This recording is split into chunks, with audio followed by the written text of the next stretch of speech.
Welcome back, everyone, to another episode of Business Talks. I am your host, Chawanne Burns. In today's episode, we are going to discuss Kamala Harris. Kamala Harris seems as if that she was, I guess she decided to give a press conference today in regards to, I guess, some statements that John Kelly made saying what Donald Trump made while he was in office. So this was a last minute press conference. She gave this press conference about 30 minutes ago. We'll see what she's saying. But this is a desperate cry for hope because Kamala Harris, we know she's losing in the polls. In Michigan, we have some groups that typically vote Democrat, and they're now swinging over more towards Donald Trump. We have some religious groups and some other Arabic groups, Muslim groups that have endorsed Donald Trump, and it might be because her stance on the Israel and Hamas conflict, or Israel and Palestine conflict. She had countless of chances, her and Joe Biden, to negotiate a ceasefire. But we know after that NBC debacle or 60-minute interview, she, the prime minister of Israel, is not listening to her. And she knows it because they don't respect her. They don't respect her or Joe Biden. Anywho, so she's losing her base.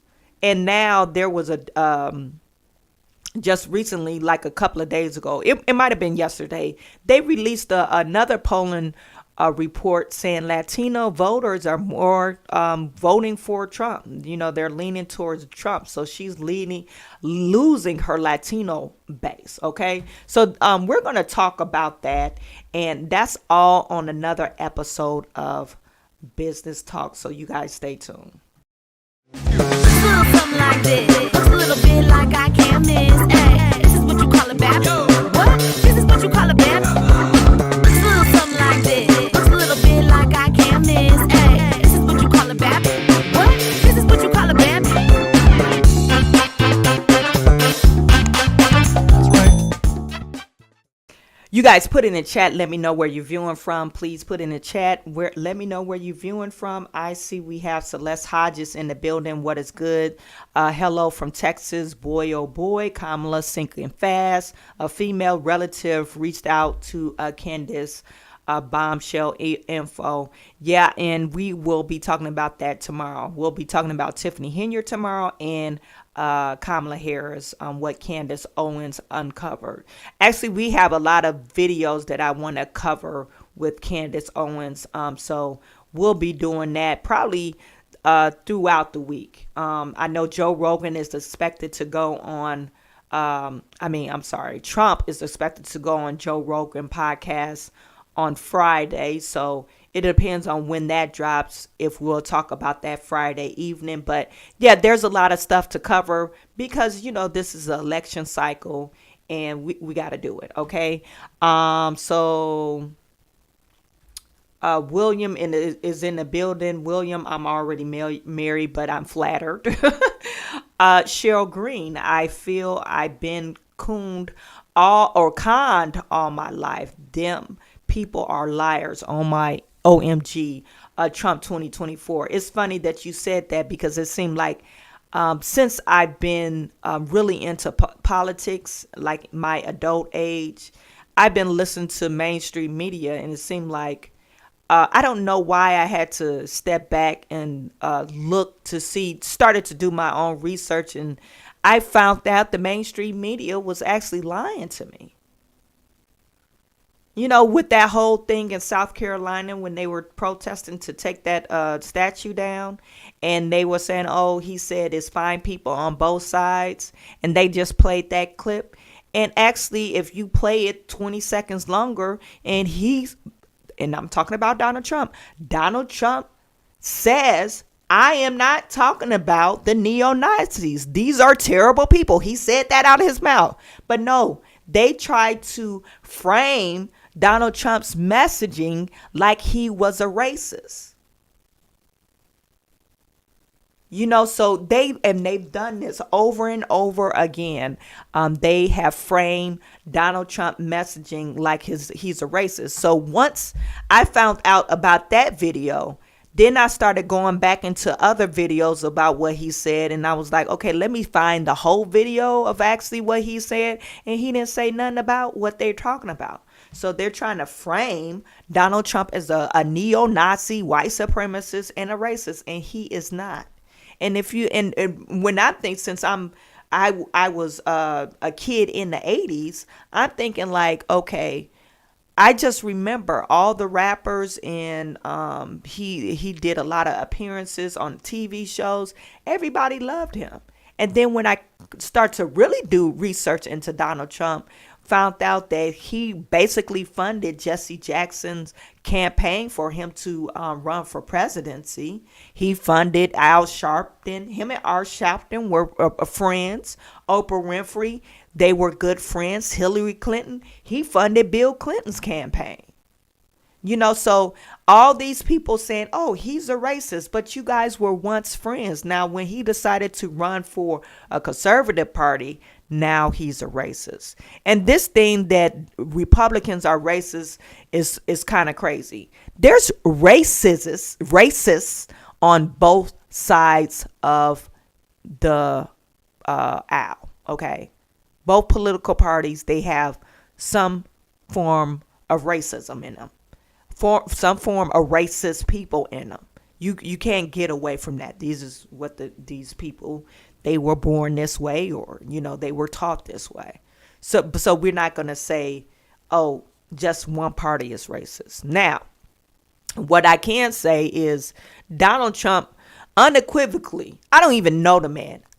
I know he's not a racist. From all the countless of videos that I've seen about Donald Trump, not only white people, black people, their personal encounters with Donald Trump, I know he's not a racist. Would you? How can a racist? He got a image award from the NAACP. Oh, for him to be a racist, how he get an NAACP award? That's the National Advancement of Color People. You guys were honoring him back in the 80s and the 90s, and now in 2016, he's a racist. So I miss me with that stuff. It sounds pretty ludicrous. So yeah, I opened my eyes and I stopped listening to mainstream media. And now when mainstream media comes out with something like saying Donald Trump said this totally biased against him, I'm saying that they're lying. I think they lie all the time, actually. I really do. I really do think the mainstream media lies all the time. They push their own propaganda. Anthony is in the building. Good morning from Northern California. Keep up the great work, Chawanne. Thank you for tuning in. William is tuning in from Dallas. It's always great to see you guys. Luella Mitchell, I found out how they frame what he says ever since he came down the escalator. I'm like you. I figured out what they were doing to President Trump. I had to do my own research. Yeah, you got to do your own research. Cheryl Green is saying he's not a racist. Kevin Brook, he's a chameleon. I don't know about chameleon. I think Donald Trump, you get him, he doesn't change. You get Donald Trump, the raw Donald Trump, all the time. I could say Kamala's a chameleon. Kamala, I don't know if you guys ever read Zig Ziglar, Secrets of Closing the Sale. It's an old book. Since my business is selling stuff, one of the chapters is talked about 4 different types of salesperson, and Kamala Harris is one of the salespersons that mimics you. I don't know if you guys ever experienced this. You get somebody in your home, or you trying to do something in your home, and instead of there's fact finders, there's investigators, or whatever type of salespeople. It's 4 different types, but this one is like a chameleon. All they do is mimic you. If you say, "Oh, and I'm bubbly and blah blah blah," that's how they pitch their tone. They're bubbly, blah, blah, blah. And they take on your mannerisms. Total chameleon. And we could see that Kamala Harris is a total chameleon because when she's in front of a Latino audience, she has a Latina accent. If she's talking to black folks, hey girl, how you doing, girl? If she's talking down south, she's taking a southern accent in front of Detroit people. You better thank a union member. Like who says that? Okay. And then lately, I think the last time we saw her, she was trying to talk like a Jamaican. You're from Canada, woman. So chameleon, totally Kamala Harris. I don't know what she's doing, but okay, stop it, Kamala. Anyway, Kings on Live. Imagine a town hall meeting where they tell people we already have questions ready. We will give you a chance if possible, and if you might have in your head. Exactly. It's like you're at a town hall meeting. It's just supposed to be random questions, Random questions. Okay, we're gonna take you, and you. We only got time for 5 questions or 10 questions, and these are the people we're gonna take. No, they previewed the questions before they questioned them. Kamala. Oh yeah, that sounds similar to the answers I'm gonna get. I was born in the middle class, and the people that care about my line, and Miss Shelton, the small business owner, and my mommy saved up just enough to buy us a house when I was a teenager. Come on now, cut it out. He wants to do away with the Department of Education system.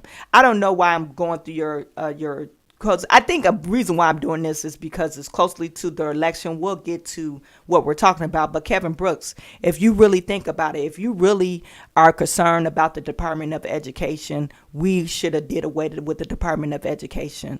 Our kids, if you're a black man, our kids are the ones that's failing. We don't even read at grade level. So you should be pissed off with our education system. Yeah, they need to do away with the Department of Education federally. And if you really read into what he's trying to do, he's trying to put it on the state people to run a Department of Education and some little oversights. But we see that the federal government is not doing any oversight now because they're failing our black children. They're failing our poor kids. Let's just say they're failing our poor kids. Because if you look at the school records and their testing scores, they classify it as black, white, Latino, and other races. Then they classify it as poverty.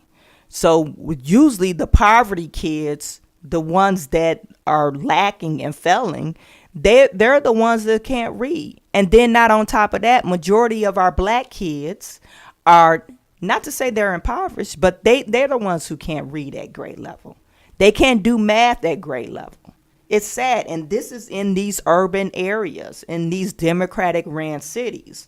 So Department of Education needs an overhaul. They do need to get rid of the Department of Education and figure out another system that will work, that do not fail our kids. So that's my own my own take on it. And then a lot of Democrats, they do not believe in open school choice.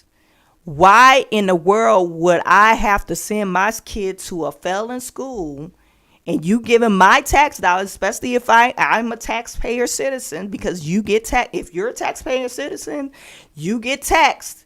Your taxes go to that school in your school district. Why would I have to pay for you to teach my kids and my kids can't read? This is a problem. And you should be mad as hell about it if you have any children. And I'm not going to say the school is just the school's problem. Of course, we have to bring in our community and our teachers and our parents to help teach the kids. So I'm not trying to be mean or anything like that. really realize that what you're talking about, and that Project 2025 is false. Stop taking mainstream media talking points and saying and running with it, because this is false information. Do your own research. If you hate Donald Trump so much, go on his website and see what his Agenda 47 plan is. And he has a big thing talking about Department of Education and other things, about immigration, about jobs and all that good stuff, economy, fracking and all that good stuff. But that don't just say, hey, Project 2025, he wants to get rid of the Department of Education. Well, why the hell you mad about it? Your kids can't even read. Your kids can't read. They haven't been able to read in the last 15, 20 years. Why are we fighting for a failing system? I don't understand that. Somebody put it in the chat. Why do you fight for a failing system? That's the definition of insanity. Doing the same thing over and over again and expecting a different result. And that's how I see black people when we say, oh, we're going to vote Democrat. We do the same thing over and over again and expect a different result. It sounds crazy. It's nonsense.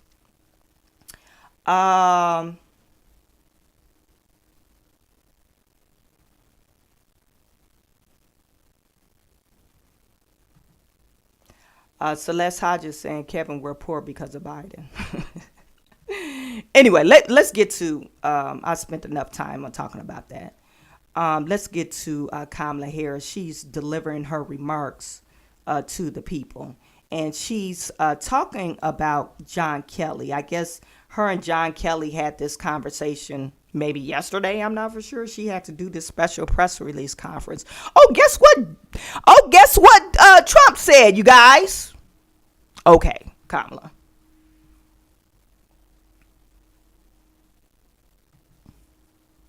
You guys put in chat, let me know if you could hear this. Let's turn it up.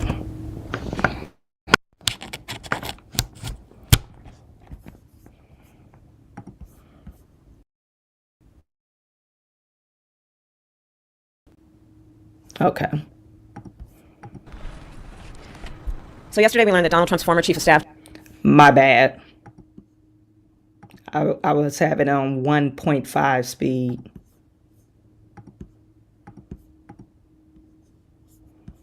John Kelly, a retired four-star general, confirmed that while Donald Trump was president, he said he wanted generals like Adolf Hitler had.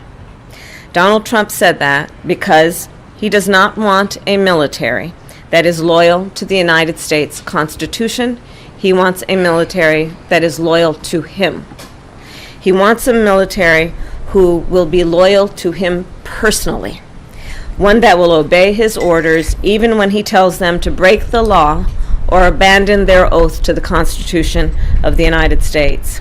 In just the past week, Donald Trump has repeatedly called his fellow Americans the enemy from within, and even said that he would use the United States military to go after American citizens.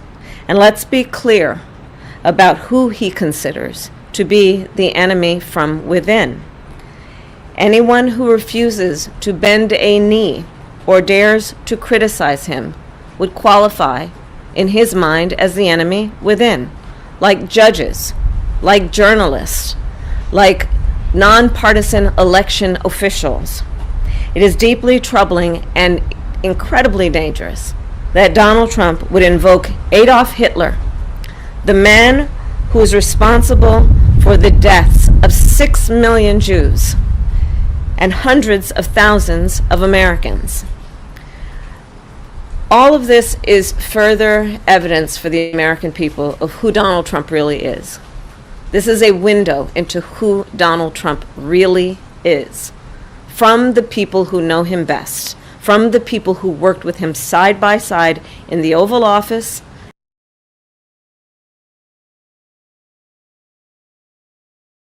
You guys, from the 2 minutes that we listened, probably not even 2 minutes, a minute and a half. What does this sound like? I think someone says, who put this in there? Yolanda saying, what happened to all the joy? What happened to bringing the joy? Now you spreading fear. Donald Trump wants to get people in office in his military like leaders like Adolf Hitler had. He wants to use the military to go after people. He wants to do what? All this stuff that she claims Donald Trump would do. Donald Trump was already in office. He did none of those things. Okay. Now, one thing he did ask January 6th riots, he asked, do they need the National Guard? But he never did send the National Guard. And also when they were doing the BLM riots. Okay, he left it up to the governors, but he also, I guess, threatened to send the National Guard to help to keep the crowd in control, because they was burning down buildings. But I think one city actually ended up getting the National Guard. You guys put it in the chat. One city actually ended up getting the National Guard, but that was up to the governor. All the time that Donald Trump was in office, have he ever once went after his political opponent? No. Even Hillary with her laptop, that was dead. He decided not to do that. He could have, but he did not. Okay. But when Donald Trump decided to run for presidency this term that's coming up, all of a sudden his opponent, Joe Biden, decided to go after him using the Department of Justice for his own personal gain. They have it on record. Joe Biden was did a news conference yesterday saying, I know I might get in trouble for this, but we need to lock him up. It wasn't a news conference. It was in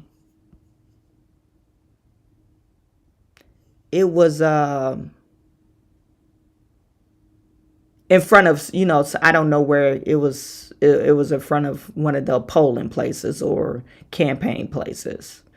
Okay. I'm going to play that. I just found that I'm going to play that after we hear Kamala Harris continue to lie. And in the Situation Room.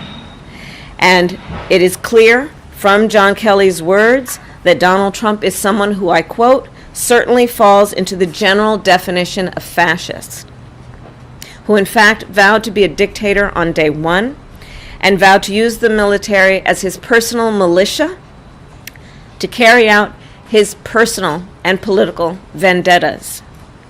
Donald Trump is increasingly unhinged and unstable. And in a second term, people like John Kelly would not be there to be the guardrails against his propensities and his actions. Those who once tried to stop him from pursuing his worst impulses would no longer be there, and no longer be there to rein him in.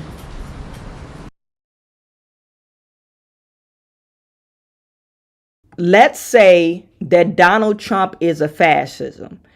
The term fascism comes from a far right-wing government control, just one single party control. Is that Donald Trump?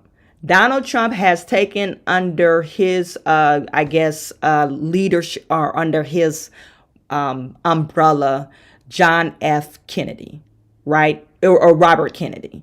Robert Kennedy was running for presidency. We could say Robert Kennedy is real liberal. We could say that.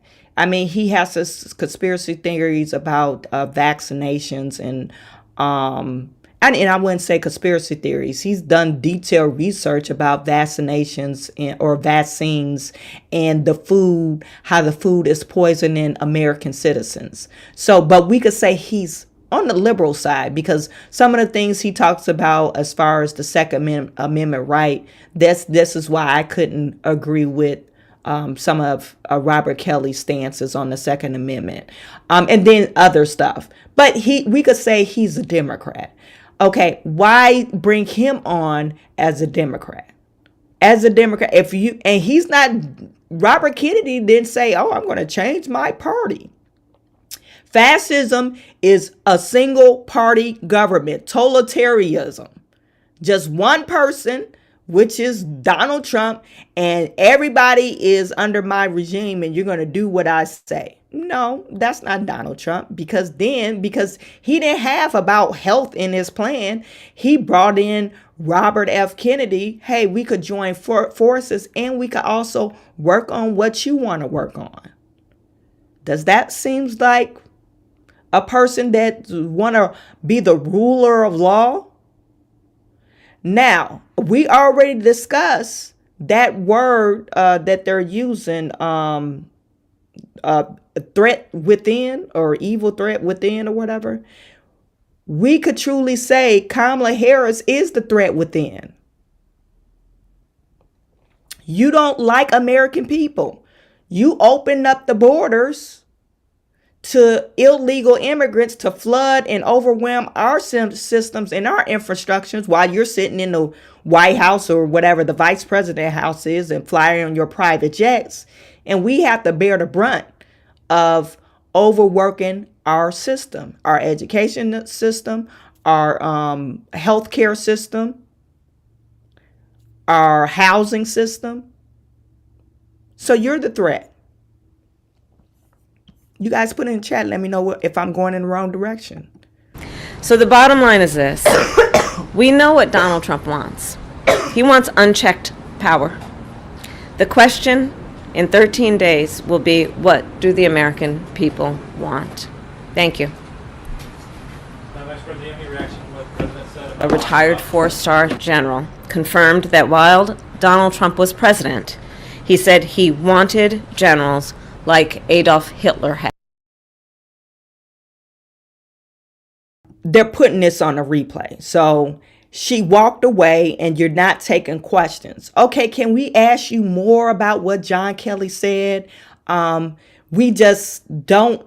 Where are you going with this, Kamala? This play has been played and it didn't work. So why are you replaying it again? This is why I say Kamala Harris, she doesn't even have a clue what the American people wants. She doesn't have a clue. The threat within is you and Joe Biden. You already proven that. You already proven that you do not like American citizens. You will put illegal immigrants, Ukrainians, Palestinians, Israel's, and I'm not saying nothing bad about them, but you put Iranians, Brittany Griner, you let her go, or negotiated a deal with them, and you let the merchant of death go. The person that supplies weapons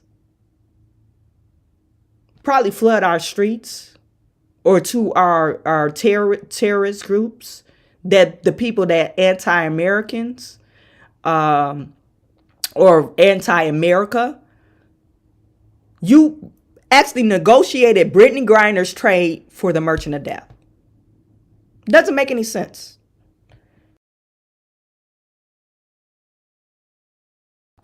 So you're saying all this, you trying to replay this thing, and we're supposed to say, oh yeah, Kamala Harris is right. Let's vote for Kamala Harris because Donald Trump is a threat to our democracy. After you've been in here in office for 4 years and you've proven that you're a threat to our democracy. You want to start a war. You remember that video I said yesterday? She's touting Liz Cheney's foreign policy plan. You want to start a war. Anyway, this is Joe Biden. Joe Biden, I told you, Joe Biden used the DOJ to go after Donald Trump. He basically admits it here. You guys put in the chat. Let me know if you could hear this. This is a guy who also wants to replace every civil servant, every single one. Thinks he has a right under the Supreme Court ruling on immunity to be able, if need be, if it was the case, to actually physically eliminate, shoot, kill someone who he believes to be a threat to him. I mean, so I know this sounds bizarre. It sounds like if I said this 5 years ago, you'd lock me up. We gotta lock him up. Politically lock him up. This is a guy who also wants to replace. You're talking about lock him up. This is what, hey, he was thinking this 5 years ago, or 3 or 4 years ago. We gotta find some way to lock Donald Trump up, because if he runs again, I think he will win, because I did such a horrible job. He really won the last election after you look at Georgia's debacle of counting ballots and other states, but really Georgia. He really won the last election. So we got to think about how we're going to stop Donald Trump.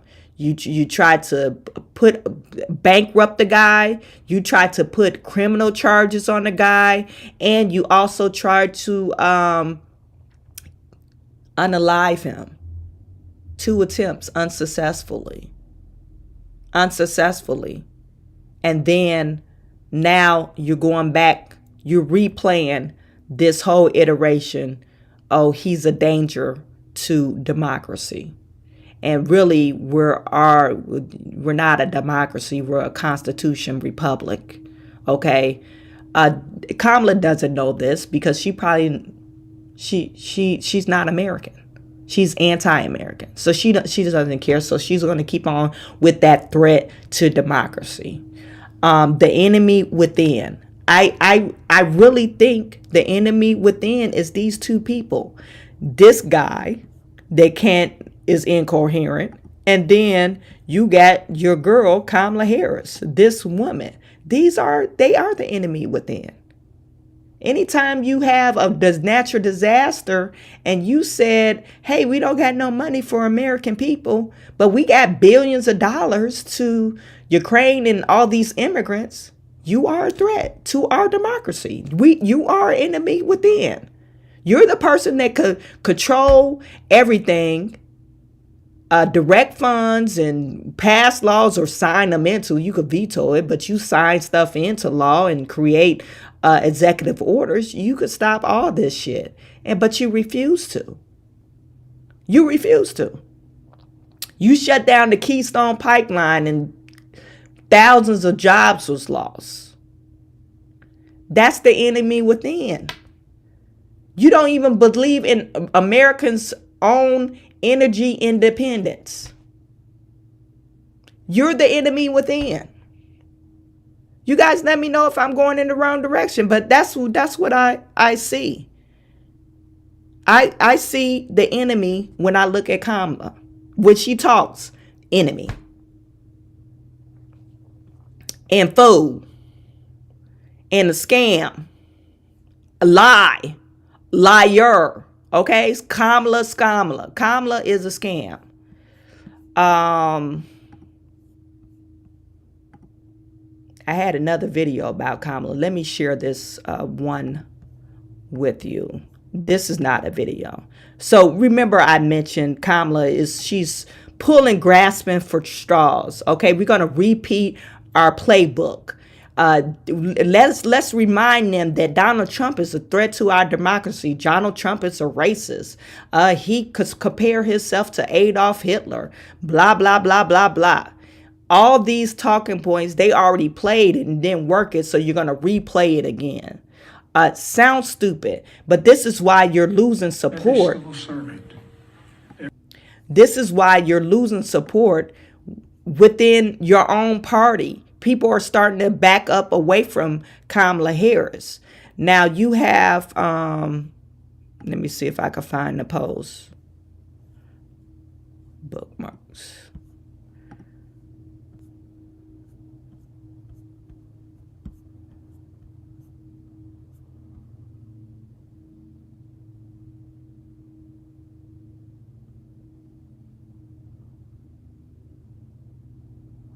You have, okay, people like, what's this lady name? Remains. Stacy Abrahams. Stacy Abrahms, she lost. Remember, she ran for governor and she lost. And she tried to claim it was racism and misogyny. That's the reasons why she lost. But we have Nikki Haley in a more southern state as her, or than her, or I don't know, more southern state, but in a similar state, the state over, won. She was the governor for years. So what are you saying? They're misogynists and racist too? Because Nikki Haley is an Indian. But this is Stacy Abrahms saying we must address misogyny among the black men. You guys put it in the chat. Let me know if you could hear this video.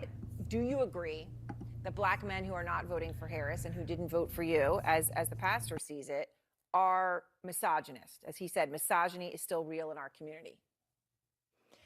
I would say, number one, I know it's a shock to everyone, but sexism remains real and a very pertinent issue. But I want us to be really clear that Kamala Harris is doing very well with black men. Black men are the second strongest cohort of Democratic voters. What we're seeing, though, is that she is showing them due respect by actually speaking to their issues. And those issues differ from other cohorts. I'm not quite certain why there is this panic about black men voting. They vote. In fact, they vote more than their counterparts in any other community for Democrats. However, we do have to acknowledge that there is sexism, there is racism, there are challenges in our electorate, and that's why it's so important that Kamala Harris is going everywhere and talking to everyone. She respects voters, she meets them where they are, and she refuses to be told that she has lost a cohort, lost a community, simply because she's different. The best candidates recognize that you win by meeting people where they are, and Kamala Harris is doing that every single day, and will keep doing it for the next 14 days until we get to Election Day. Yeah, Kamala Harris is not meeting people where they are. She's trying to pull people where she is. She says all these crazy talking points and black folks is not feeling it. That's why they said she's not like us. If she was more charismatic, maybe she will be able to pull a wool over people's eyes, but she's not charismatic. She's so fake and people see through it, especially black men. And they need to stop saying it's misogyny for a black man to say, no, I don't want to vote for this person because I don't feel comfortable in what she can do.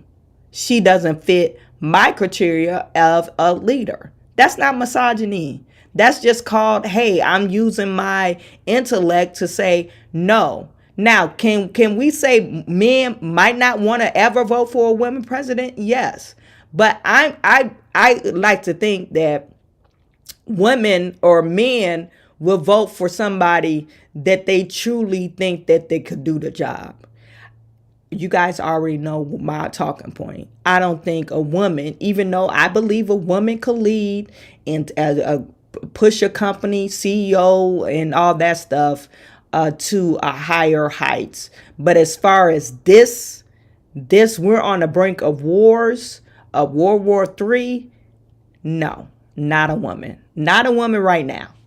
Maybe in the near future. When we got close to biblical times where they said Jesus is coming, what is it called? One world order and nobody's starting wars or whatever. Maybe we'll be on a fit for a woman, but I don't think we should have a woman president as we're speaking today. Okay, no. The world leaders do not respect not only Kamala Harris but just women. Period. They just don't respect us. I'm sorry. So misogyny, I wouldn't say misogyny. I would just say, they're just using their intelligence to say, no, Kamala Harris is not the person for the job. That's not called misogyny. That's just using your intellect. So they need to, and this is why they're gaslighting Men. This is why men are not voting for Kamala Harris, because now you're trying to gaslight men and force them to say, oh, okay, I guess you're right, babe. Let me just vote for Kamala Harris if you say so. You know what we do, women. We try to say, oh, so you just gonna be like that? You just gonna be misogynist? We don't use misogynist or sexist. Are you just gonna be sexist, huh? And we try to get our way out of our man. And some men be like, nah, we ain't doing that. And then some men will go to back to the drawing board and start thinking about, okay, we could let that slide. But if it's a hard no, a real man, it's a hard no. You ain't gonna move the needle with him. They not on the fence about it, or maybe, yeah, we could play gamble. No, but men are not on the fence about their pocketbook. So stop it. This is why she is losing with men. Not only men, black men. She's losing with Latinos. You know, Latinos are starting to say, okay. And this is after she gave what is it?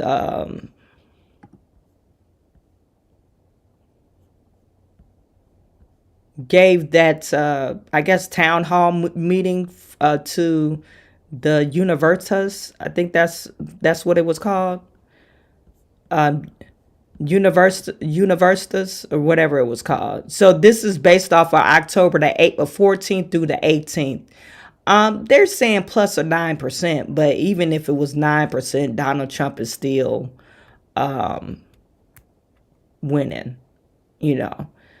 They're saying among Latino voters are saying they're pushing more towards Donald Trump at 50%.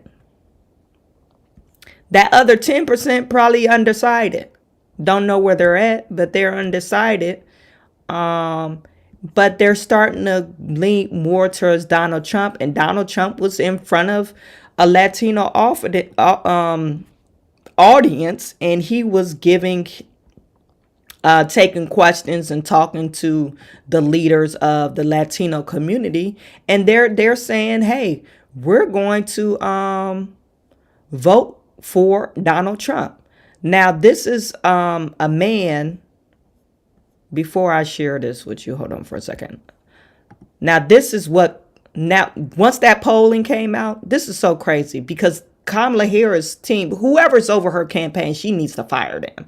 But it's kind of too late now. They're on this reactionary thing, okay? You see, this is this press conference, very desperate. It looks really despicable at this point. You're very desperate. You're going to say, he compared himself to Adolf Hitler, and we confirmed that. John Kelly confirmed that. But we heard that talking point a long time ago, and we already decided it didn't matter to us because we going to still vote for him because more likely you probably lying about it. Okay? So we going to still vote for him. So you had to replay that. Then the black men came out. The black men polling results came out. I guess 25% of black men voters are voting for Donald Trump. That was the latest polling. So she's panicking. So she came out with a policy agenda for black men. Okay, remember this. Slap in the face. She gonna give y'all niggas some weed and $20,000 if you own a business, if you qualify. Some weed and a way to get into the weed industry after we already know that doesn't work. And in Detroit, they claimed that they were going to only give black business owners or people that live in Detroit the first choice to get these weed dispensary licenses. And they put them through so many hoops. They basically pushed them out. They pushed them out the game. So now you only got big corporations and millionaires and all that stuff coming in and partner with big corporations to that can own these dispensaries. So it doesn't work. So you're going to legalize weed because I guess you think all Negroes smoke weed. Thanks, Kamala. And then you're going to let them get into the marijuana game. Well, if they are already in the marijuana game, you ain't going to stop that. They in the game. Okay. You're not going to stop that. And then you're going to give up 1 million people up to $20,000 a business loan. That's why I said, Kamala Harris, this is a reactionary thing. Why didn't you put that on your agenda prior? You coming up, you pulling out straws because you're desperate. Now, since you got that Latino polling, Kamala Harris will deliver real changes for the Latino men and their families. She just posted this yesterday. Help 2 million workers, including Latino men, get good paying jobs and get ahead in their careers by supporting new training opportunities. Okay. Very vague. I don't know. Most Latino men that's coming over, if they're legal or even if they're illegal, they working on these houses back here. They don't need your help to get a job. If Latinos want to work, they will find a job. Okay, they don't need your help. Help Latino men and others start and grow small businesses with no interest loans and defer loan repayments and fully forgivable loans up to $20,000. Okay. Why didn't you put this out on the plan? But are you favoring Latinos more than black men? Now you got the black men mad. So why don't we get a deferred loans? Like you didn't put that on the black man's page. More than double the number of first-time Latino home ownership each year to 600,000 with $25,000 in down payment assistance for first-time home buyers. Why didn't you say that with black men? Now we got a problem, Kamala. You giving the preferential treatment. Now black men are saying, oh, you giving them more than what you giving us. Okay. Expand the child tax credit for 18 million Latino children and provide 6,000. You're not going to expand the child tax credit for black people? Like, come on. Oh, no, you want the black people to have abortions. The Latinos can have kids, but you want the black people to have abortions? Okay, Kamala. Cover the cost for long-term home care through Medicare to help families care for their aging parents and grandparents and keep them in the family homes. Yeah, that's some BS. For the black people, she said, launch a national health initiative focused on illnesses and disproportionately impact black men. Latino men and black men, they faces health issues just as the same, probably heart diseases, chronic heart failures and all that stuff. Why didn't you minority men? Why wouldn't you put that? Put it together. But these are desperate. You're pulling out straws and saying, oh, look what we're going to do for Latino men. It sounds ridiculous. And then, this is how out of touch she is. This is just a snippet of Kamala Harris. Okay. In this post, Nick Sortor is saying Kamala Harris just admitted she's pushing for mass amnesty for illegal immigrants and will refuse to deport them. This is enraging. Mass amnesty for 20 million illegals Kamala imported will permanently turn America into a Democrat-controlled hellscape. That is why this is important. This is the most important elections of our lifetimes. This is our chance. We must elect Trump in 13 days or we will no longer have a country. But America... Listen to this. Right now we're talking about border security and there's no Democrat talking about pathway to citizenship, an immigration relief, and the benefits that migrants bring to this country. Oh, but there's no question that migrants bring... America is a country that is... Why is she talking like that, you guys?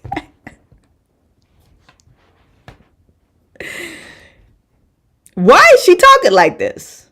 Is this her Latino accent? Okay. All right. Okay.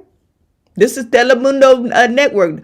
Noticias Telemundo.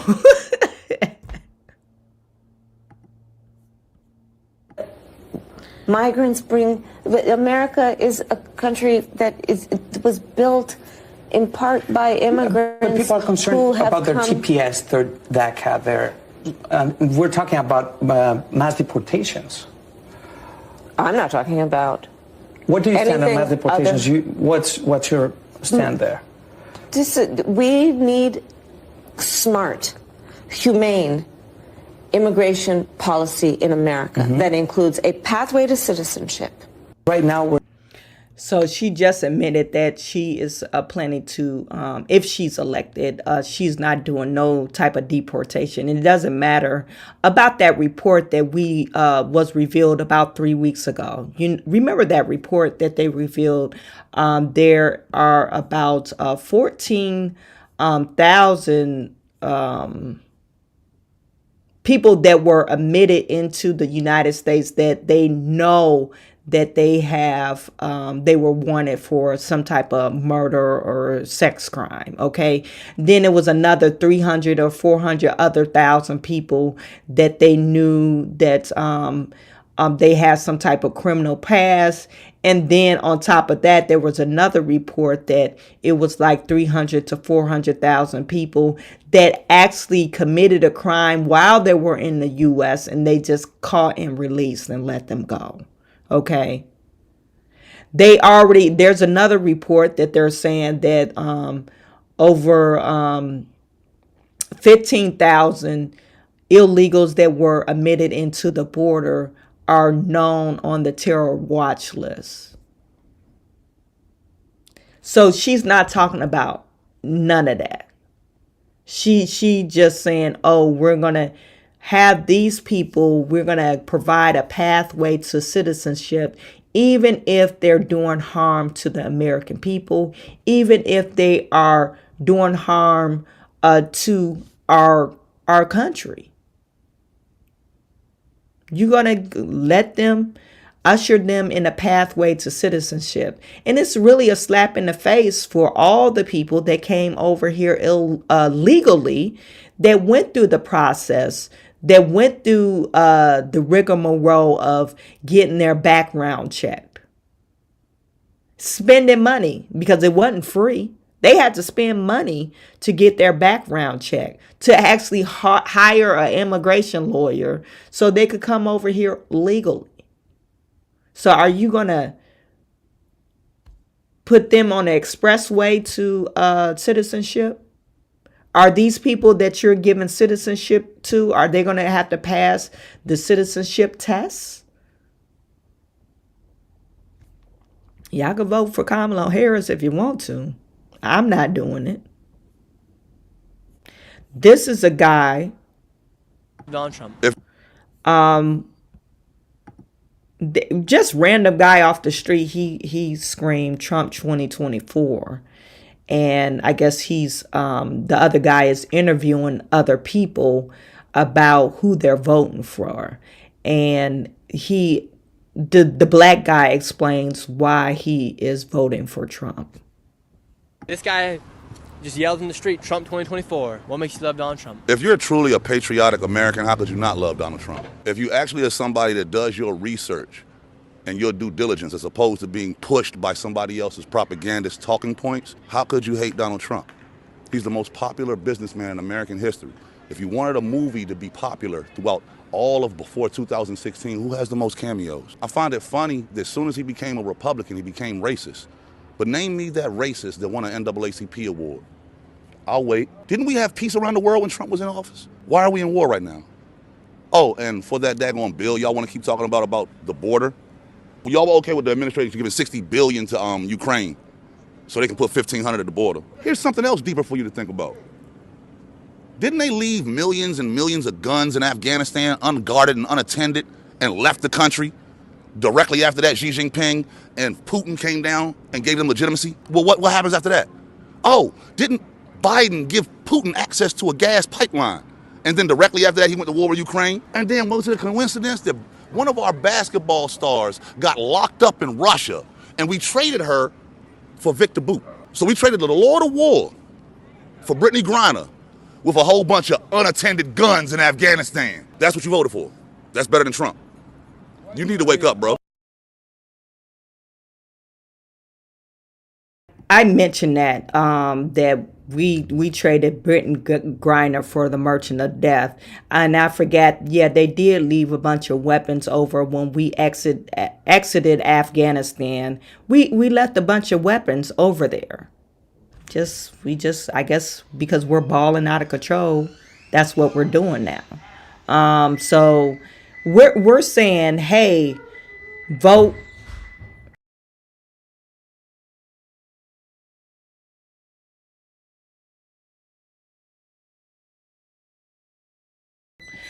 So we're saying, hey, vote for Kamala Harris because she has the American people at she has the best interest of the American people. I can't tell. I really can't tell that. So let's go to this Fox News report, and it's actually talking about Democrat leaders are leaving Kamala Harris. I guess they're ditching Kamala Harris.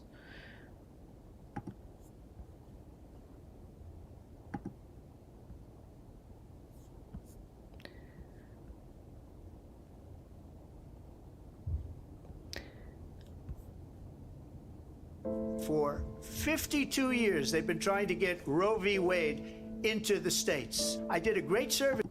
While they're talking, this is an ad, but we just need to think about one thing about the people that were once supporting Democrats and now are leaving Kamala Harris. Why? What are they seeing? I mean, we're not the only ones that's seeing the nonsense. Of course, as other people are seeing it, people are starting to wake up and say, okay, Kamala Harris, she is grossly incompetent. So why would we want to put a grossly incompetent person in charge of the White House? Why wouldn't we just, put our faith in Donald Trump? Because he's been in office before, and all the talking points that they're saying that, oh, he might do. Well, if he wanted to do it, he would have did it then.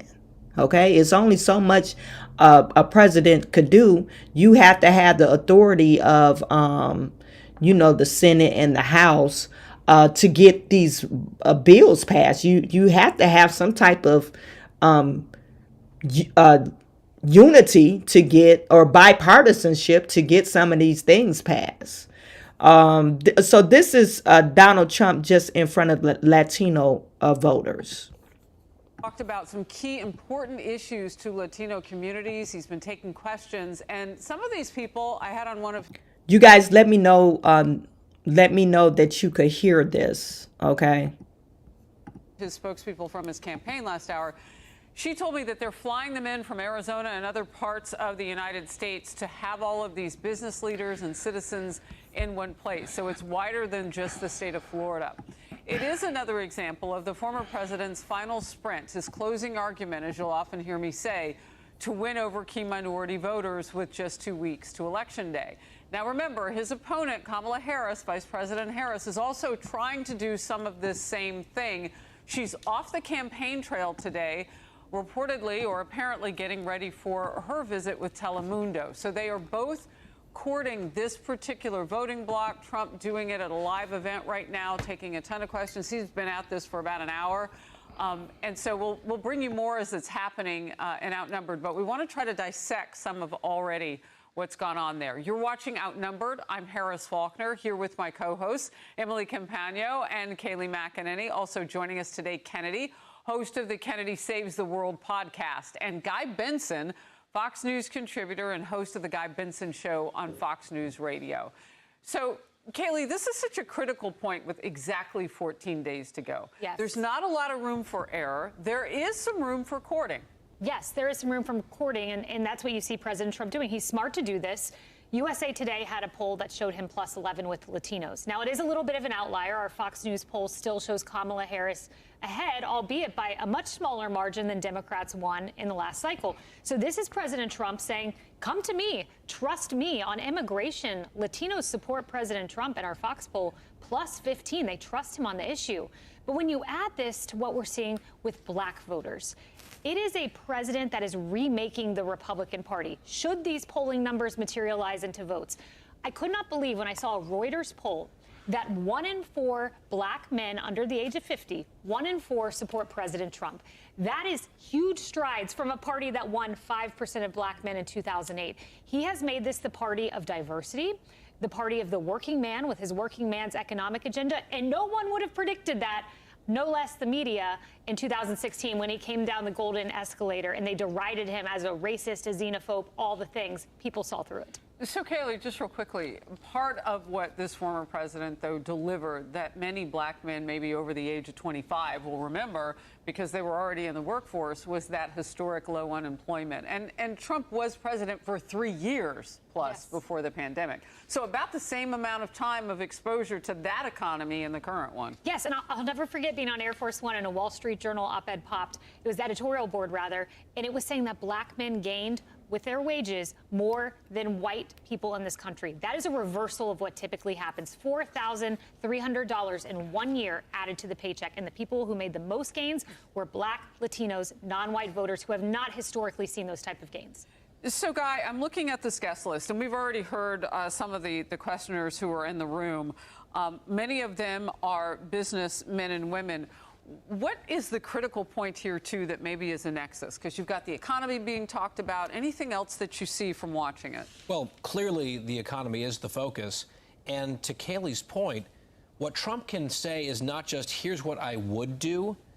People can recall his 4 years as president. That's a big advantage that he has this time that he didn't have really in 2020 because we were so overwhelmed by the pandemic, and that was sort of the #1 issue. And certainly in 2016, he was just a blank slate. Fortunately for him, most Americans look back with a sunny impression of the 4 years that he was in office on the economy, and that includes people across racial demographics. You know, the poll that you mentioned from USA Today, if Trump wins the Hispanic vote, let alone by 11 points, it's over. He will win the election. But even if he loses the Hispanic vote tighter than he has in the past, when you look at one demographic, Harris, after another, where it's Latinos, whether it's black voters, whether it's, there's a new poll today of Arab American voters, you're seeing those margins coming down for the Democrats with Trump improving across multiple groups. The question becomes, if that all is borne out in reality, where does she make up those votes? She can't. This is why I said yesterday, Trump will win, or he will win, is going to win by a landslide. You can't have all these groups of minorities saying, oh, I'm going to vote for the other party and think you're still going to win. You can't just win off of the white folks alone. It has to be a collective of minorities. That's why they depend on minorities so much. That's why Democrats pander to minorities so much, because they know they need that vote. They need the minority vote. And when you don't have the minority vote, it's impossible for you to win any election. You have to have some type of minority voting on your campaign. This is why the last 32 years, if you look at the last 32 years, most of the, if we're talking about presidential, most of the presidents have been Democrats because of the minority vote.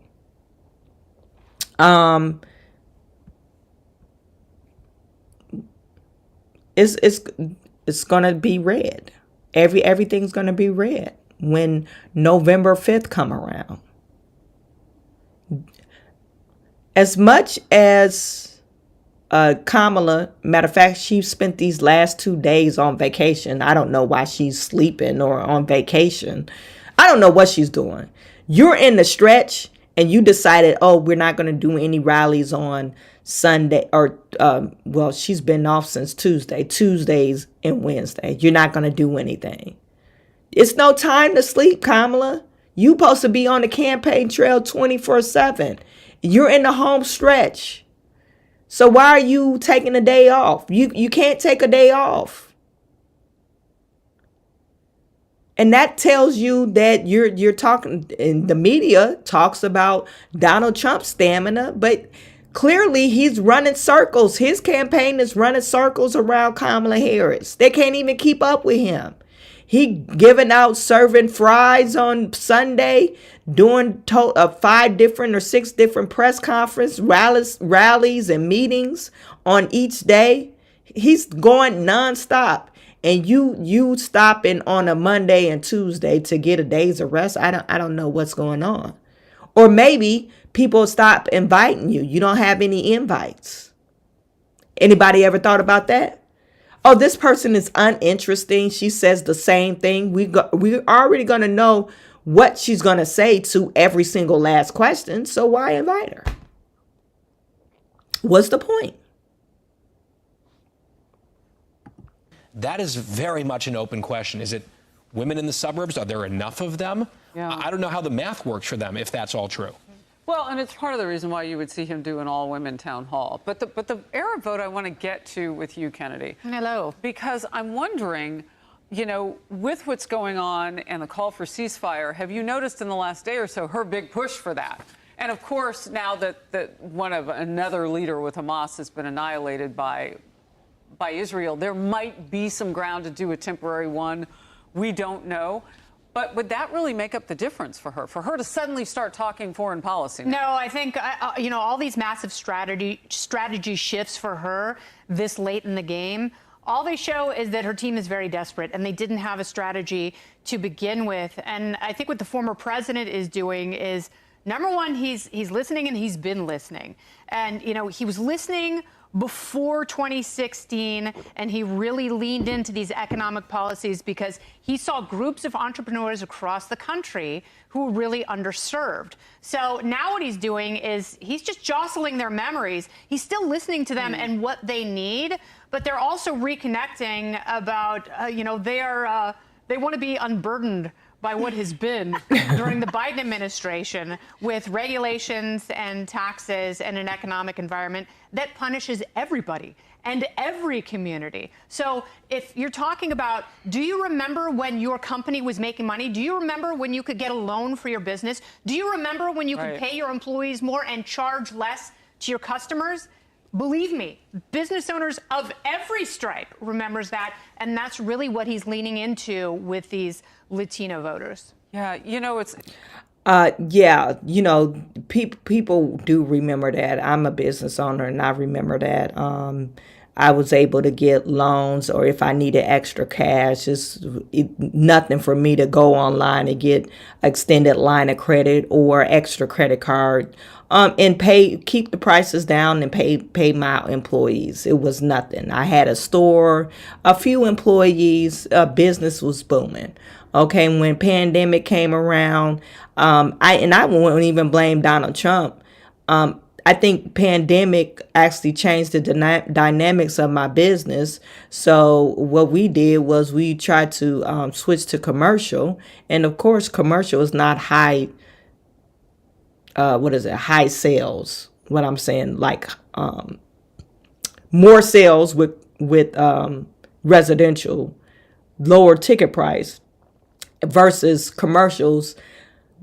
Very few sales with high ticket prices. Okay, so the transactions were low, but the higher the amount. But you know what I'm getting at is I had to change the way I was doing things, and that's why I kind of switched commercially.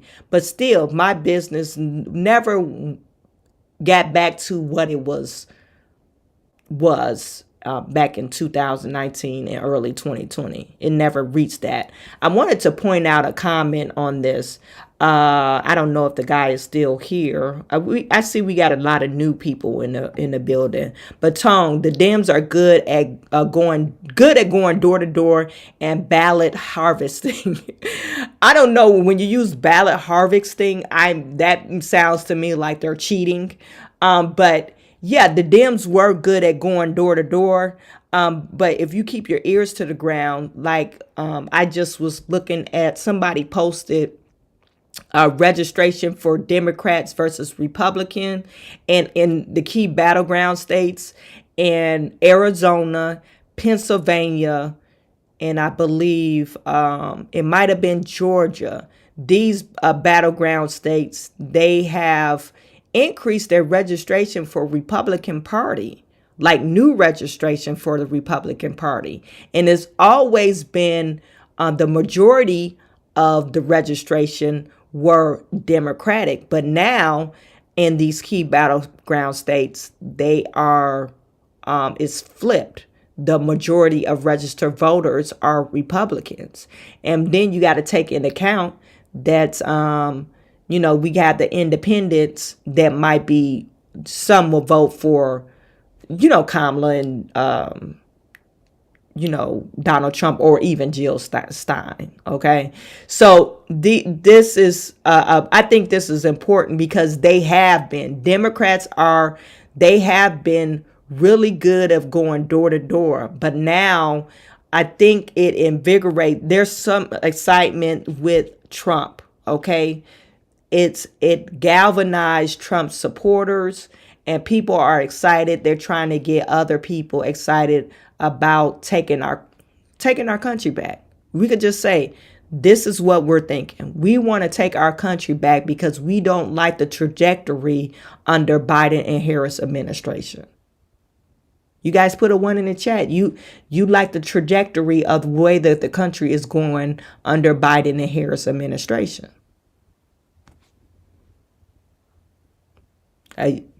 Put a 1 in the chat. And put a 2 in the chat. You want to take our country back. I'm just asking you. These are just questions I'm asking you. I'm putting it out there. This is why these key battleground states now have more registered Republican voters now, because Donald Trump actually galvanized his base to get excited about this election. Kamala Harris is doing the opposite.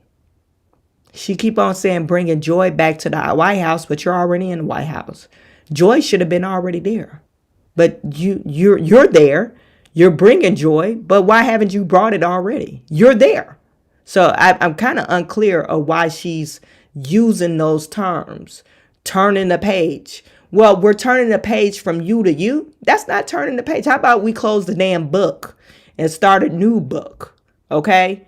So she using these terms, but it reflects to her because she's in the White House. She's under the Biden-Harris administration.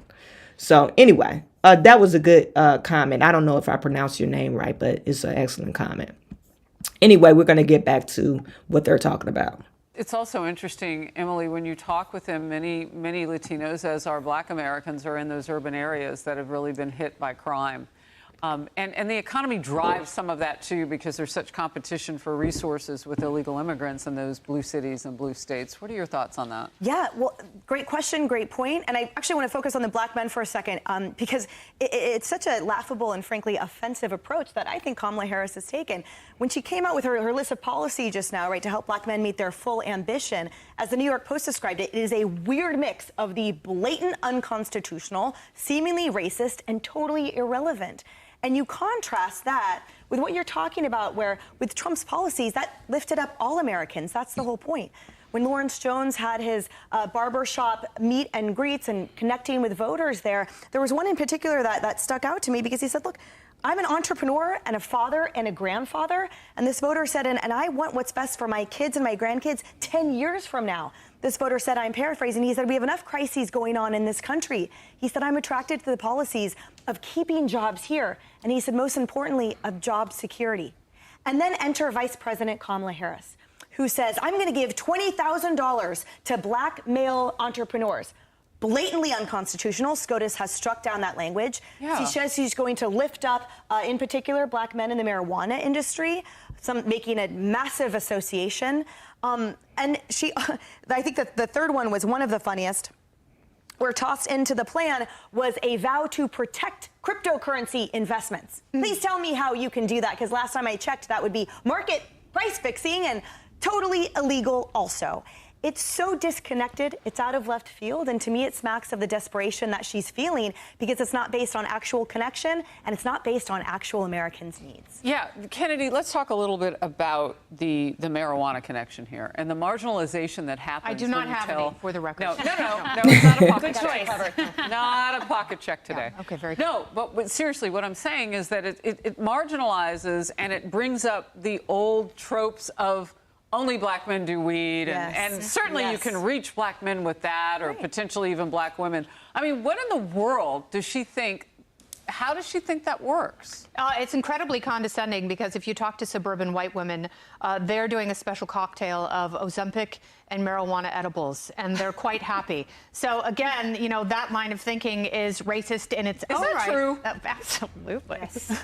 However, finally, in New York, they tried to do the same thing. They tried to say, we're only going to give licenses to dispensaries for women and people of color. Everyone else get at the back of the line. So what happened in New York City? You had a proliferation of illegal pot shops, so many that the entire city has been oversaturated with illegal pot shops that are running as though they're legitimate businesses. But the people of color and the women who are doing their best to follow the rules, they are getting absolutely hosed because there aren't enough licenses.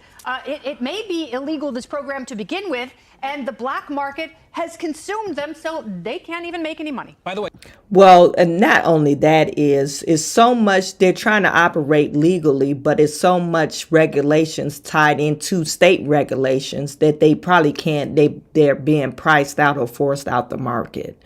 If you go online in Michigan and type in like LoopNet or even Crexy, just type in marijuana dispensaries for sale. They're selling the real estate and the dispensaries because it's hard to operate in that particular business. You have to have a big financial backing if you even want to see a profit in this type of industry. You can't be a small business owner. The only thing I would suggest if you're trying to get into that industry, become a grower, an expert grower, and you're a supplier to the actual dispensary. I wouldn't get into the dispensary business because it's too much red tape. It's too much red tape. It's too costly. And then some of your product, it doesn't have a shelf life. So you have to give 2 for 1 the specials and all that stuff. You do make money, but then like in Michigan, there's a 50% tax rate on that. All your earnings is a 50% tax rate.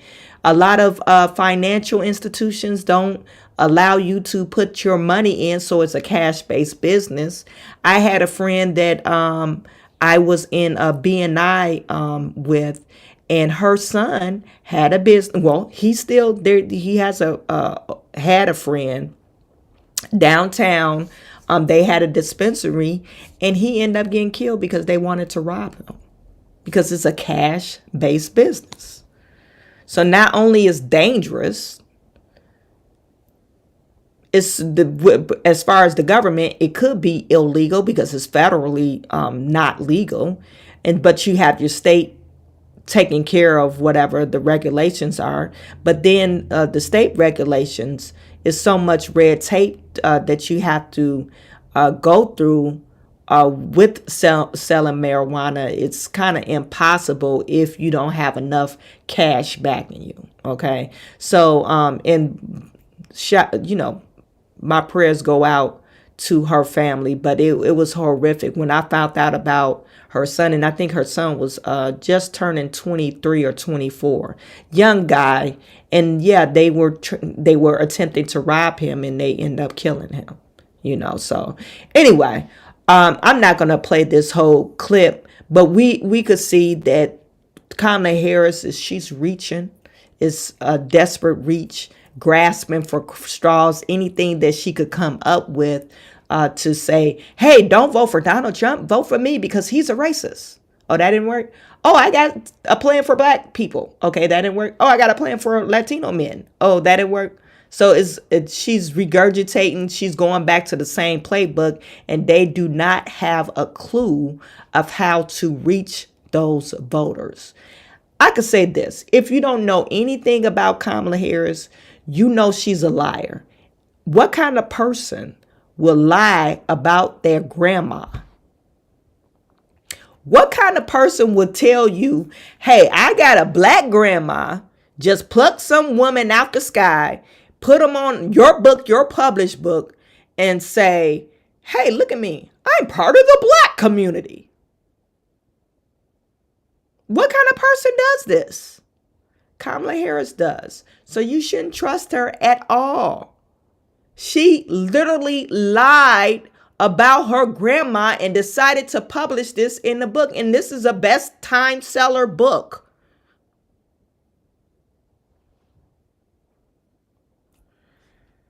So y'all could, get in the chat, get mad all you want to, but come on now. This is the evil person that you saying, oh, she's the best person for the job. She's a liar. She lied. If someone lied just as simple about your grandma because of your racial identity, because we know you came from slave owners, you just don't want to claim your white side or your Irish side, you will lie about anything. Everyone in the history of presidential history, they came from slave owners. We probably know that. And, the things that we revealed yesterday in Candace Owens, she's akin to Joe Biden by marriage. Barack Obama was akin to George Bush. He's twice removed their cousins or, it's crazy stuff. Crazy stuff. And so what's the point of lying? Everyone is connected somehow to some type of slavery. You're on the receiving end or accepting end, I guess you want to call it. So why lie about that? But if you lie about something as little minuscule as your grandmother, you will lie about anything, I say. Anyway, you guys put it in the chat. Let me know what you think about that. I think let me make sure I got everything I want to talk about today.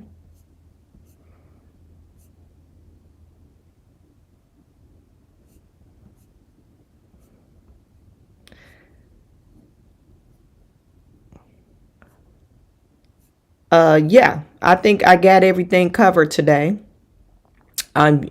You guys let me know what you think.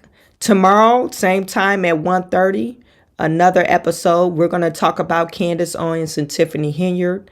And if you haven't tuned or subscribed to my other channel is called Chawanne Burns 2.0. You want to go to that channel and subscribe. On that channel, we talk about trending topics, and the podcast is called Unpopular Opinion. Monday, Wednesdays, and Fridays at 9:30 Eastern Standard Time. Okay, so I am sending all my good to you. You guys have a great afternoon.